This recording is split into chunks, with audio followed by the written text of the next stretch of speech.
It's the guy, DJ Ant. And right now I got Trend City Rap League's own Brandee Britt in the building. Finally, family, we got her on right now for an interview, man. We talking about, of course, two-time Final Four finalists in the Rap League. You feel what I'm saying? She did that in season 3 and also in Proving Grounds. One of the top female lyricists to ever be in the Rap League right now. Of course, man. Big ups to Brandee Britt, man. Yo, thank you for coming aboard. Of course, you represent Atlanta, right? You from Atlanta? I'm not from there. I'm nearby there. I don't like to say where I'm from because I move, every couple of years. So, Okay, so where you originally from? originally my family is from Lynn Haven, Florida. Okay. So I'm a Floridian by birth. Oh, okay. So you originally from Florida? Yeah. Okay. So, So what do you represent when people say, all right? So what city and state you represent? Do you represent Atlanta or? No, because that for me that's a clout chasing move. Atlanta is like 4.5, almost 5 hours away from me. I live in the southernmost city in Georgia, which is only 25 minutes outside of Tallahassee. So, no, I mean, I'm from where I'm at, I represent me. Got you. I'm not a traditional person. So people start asking me questions about the state I live in and the teams and all of that. They'll figure out very quickly that doesn't matter to me. Okay, so you just roll. So that's basically how you get down. So you just roll. Okay, so so you from Florida. Is that where you originally grew up at? Like your childhood is mainly in Florida? Yeah, my mom, after she had me, she went to the military and then she transitioned into working for the government. So we spent probably up until I was about 10, because she was out of country, going to set up, she used to work for the embassy at a point in time. So she would go to Africa, go to Australia, go overseas. And then my sister and I would go and stay with my grandparents for that school year. And we went back and forth like that for about the first 10 years of my life. And then we permanently just, went to Virginia. And that's basically where I was raised, was in Northern Virginia, DMV, Woodbridge, Dale City, Triangle, Quantico, Manassas, Fairfax, that little area right there, about 30 minutes outside of DC. So I was there until I graduated high school. And then a little bit after graduating high school, I came down here to Georgia. So I've been down here for about 10 years by accident. Wow, so you've been down there for about a decade, huh? Yeah. So what made you stay down there, though? What made you decide to make that a home out of all places? Opportunity. If you are not from here, then you can see the opportunity here. This place, Georgia, is very unique. It is very isolated, especially the further south you go when you get to these smaller Bible Belt towns. But I don't know what other way to say this, but as a Negro, cost of living is low. Competition is low in terms, you know what I'm saying? Because people aren't driven down here. I don't know what it is. So I stayed here because it's easy to run laps around people. I don't have to be in the DMV where everything is 100 miles an hour and you got to make 6 figures just to survive. And down here I can have a house. I can have land. I can be comfortable. That's what it is. I can be comfortable here. I can live comfortably. I don't have to be on that lower income. I'm actually, for this area, I'm in the upper income level. Whereas if I went to my hometown in Virginia, my salary wouldn't be shit. Wow, that's interesting. Wow, that's interesting. I'm in California and I stay in the 99% suburban neighborhood now. So, I had to get my family up out, to better places. But Right. yeah, it's definitely 100 miles per hour out here. Definitely so. It That's why is. I'm like, what you explained, it sound like heaven, right? Come on down, son. Come on down. I promise you, you get more bang for your buck out here. Now, you Yeah. do have to deal with the fact that you're in the South, and a lot of parts of it are not. You got to be a Negro that's got this up here. It's no different than when you encounter the police and you either know the law and you know your rights and you know what to say and what not to say. Right, right. Being down here in the South and being black, you either know who you are and you know what you're gonna stand for and you know how to hold yourself, or you'll be Samuel L. Jackson to Leonardo DiCaprio most of the times in Django. That's, Wow. it's not me. Wow. But I wasn't raised here, so I came out here guns ablaze. Like, don't try that simple Negro shit on me. I'm hell to the mouth. Running back quicker than that. I had to hit them. No, sir. Wow. So when you moved out there, you just went out there alone by yourself, or?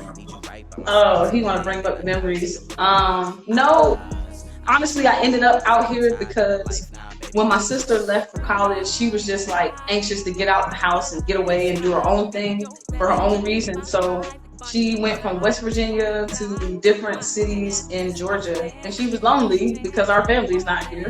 So she asked me to come down here, and it was time for a change for me. I was getting into a lot of stupid trouble, and I just came down here with her. She doesn't live down here anymore, but she was down here with me for a few years. So after that, I just stayed because, like I said, opportunity. I was in Virginia. I was struggling to make ends meet. The fucking law is so much stricter there because we were right outside of DC. So shit starts getting serious once you start getting close to the White House and the Capitol and all of that. And I stayed out here. So, in all of this transformation, when did you start becoming a musician? Start becoming in the transformation. What? I started. Wait, what are you talking about? I just did an interview thanks to Heston with Miss Sabrina on Just Chat with Bree. Right. And on there, my mom loves to tell this story about how when me and my sister's like she's like a year and some change apart from me. She's not a full 2 years younger than me. Gotcha. But when we were smaller, say 3, 4, 5. She said she came in the room one day. One of us was beatboxing, and the other one was like baby mumble rapping. And I literally, So I have literally been doing music like it's my calling. So you rewind in my history. If I could go back and find it, you got Brandee Britt on cassette tapes. When we had them little recorders where you had to push play and record. I used my karaoke machines to make some of my first tapes. And then my friend who believed in me at that time when I was younger, this is like a close friend of mine, we were in the 6th grade, and she saved up her allowance for I don't know how long, and she bought me a Fostex VF80EX multi-tracker, and it was the first piece of real equipment that I had to record on. So I technically I've recorded in many different places, but on my own, I have been doing it for years, literally years, and that's why I'm so comfortable in my style, because it's been developed since 8 years old. I can remember my first song I wrote was called "Living in the Ghetto Hood." Don't laugh at it, but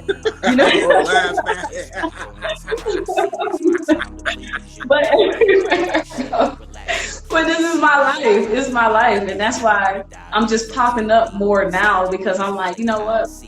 We all gonna get old one day. And the one thought that I know I do not want to have when I'm 80, 60, 70 is, damn, I wish I would have pursued my music. I wish I would have I done put out CDs. Can you believe that? My first mixtape, I went to Philly and door to door, because I had a girl that was going to the Art Institute of Philly at the time. Door to door, right in Virginia too. I would just knock on the door. I'd be, my name is Brandee Britt. I'm selling this mixtape. You can buy it for however much you want to buy it for. I'm gonna drop a verse from it for you, and if you like it, buy it. If not, then I'll just go away. That's what I was doing before I came to Georgia. How was that experience? How was that experience? Doing that? You know, when you're younger, you don't give a damn. You know, that was just, you know. Yeah, I mean, looking back on it, I was like, wow, I was really bold. Wow, I was, you know, wow, I took a lot more initiative. I had a lot more confidence in myself. But it was what I was doing 24 hours a day, 7 days a week. Wow. So now, you know, and just I'm gonna take the time, the 2 seconds, just to say for anybody that could watch this, that's younger and that's pursuing their dreams, man, do not let anybody tell you to get a fucking plan B. That is the dumbest advice I ever had. It's the reason why right now I have to balance working a 50 fucking hour a week job and actually trying to pursue my interests.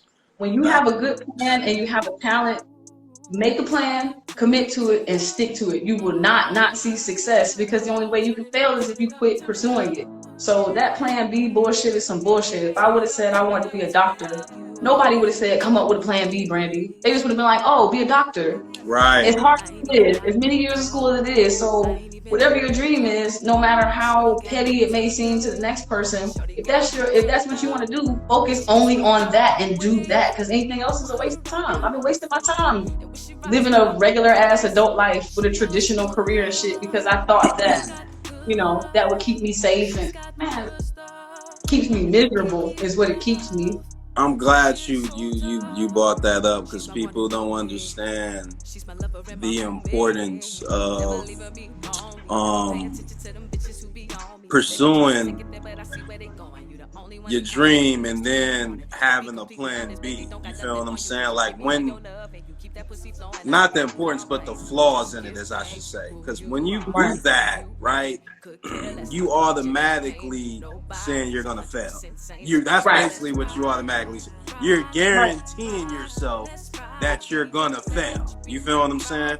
And in most case scenarios, when you pay attention, even in most situations, when you pay attention to successful people, even the drug dealers or all of the motherfucking criminals, in most situations when they do succeed and they are successful, that's because they just going for it. You feel what I'm saying?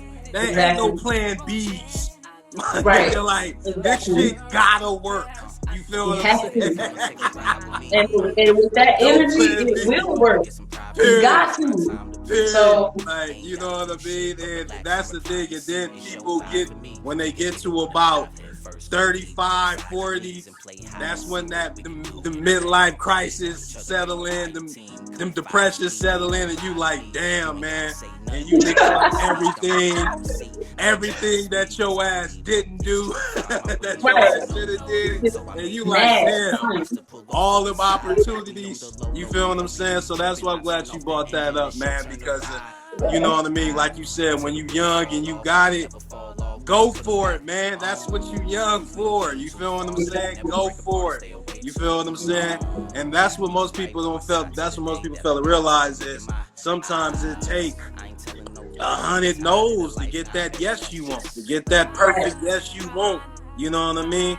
Sometimes it take 100 no's, and sometimes them 100 no's be strictly just to strengthen you up. You feel what I'm saying? For something that may come down the line at a later, later date, that that you'll just be able, it'll just bounce right off you like paper, because you just like, nigga been there doing that. It's nothing. You feel me? So I'm glad you was able to bring that up. So how did you get to this 55-hour a week job? Let's talk about that. Like, I got finessed into living life, by society's norms.